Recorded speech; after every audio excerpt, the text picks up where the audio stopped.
Hello everyone, this is Tom Fox. I would like to welcome you to the Sunday Book Review. The Sunday Book Review is the series where I discuss books which impact the compliance practitioner, the legal professional, and the business professional. I hope you will enjoy this episode.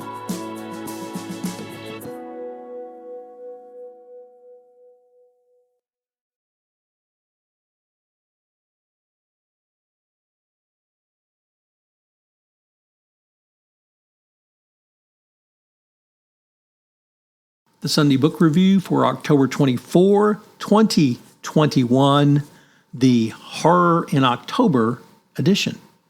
This week we're going to take things in a Halloween kind of theme where we look at murder mysteries where there's a horror component. First up, My Heart is a Chainsaw by Stephen Graham Jones.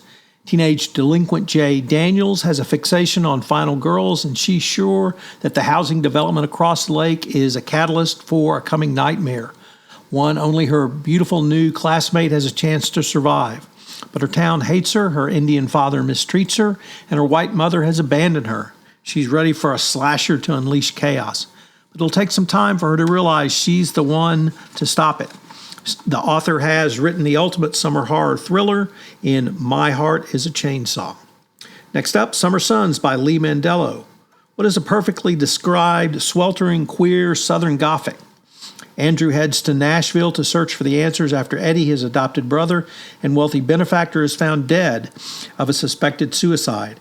Eddie has been deeply immersed in studying the supernatural, and now Andrew must confront his own fraught relationship with ghostly specters or risk leaving his companion's spirit restless.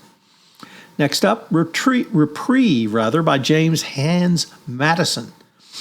A disparate group of strangers attempt to make their way through 6 increasingly terrifying rooms in a full-contact horror house for a complex, multi-layered novel that speaks to the meaning of fear itself. If they reach the end, they'll win a substantial cash prize, but something goes horribly wrong. As we leap in time between the impending doom and disastrous fallout, Reprieve reveals harsh truths about what it means to seek fear in an unequal society. Next up, Nothing But Blackened Teeth by Cassandra Khaw.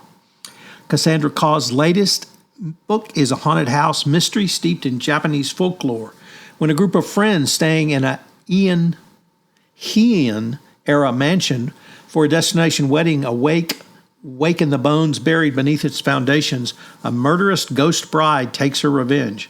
Not only have all the guests been lying to each other, but as night falls, ghosts emerge and no secret will remain safe.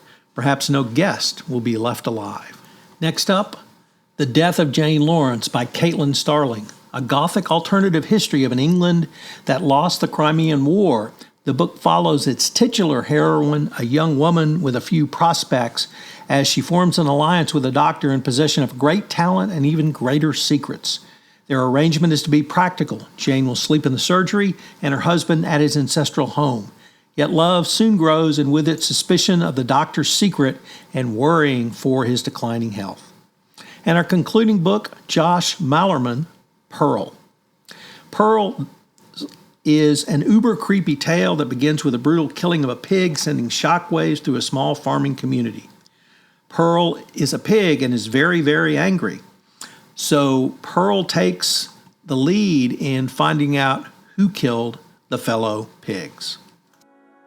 I hope you'll join me for a great new podcast series entitled Effing Argentina.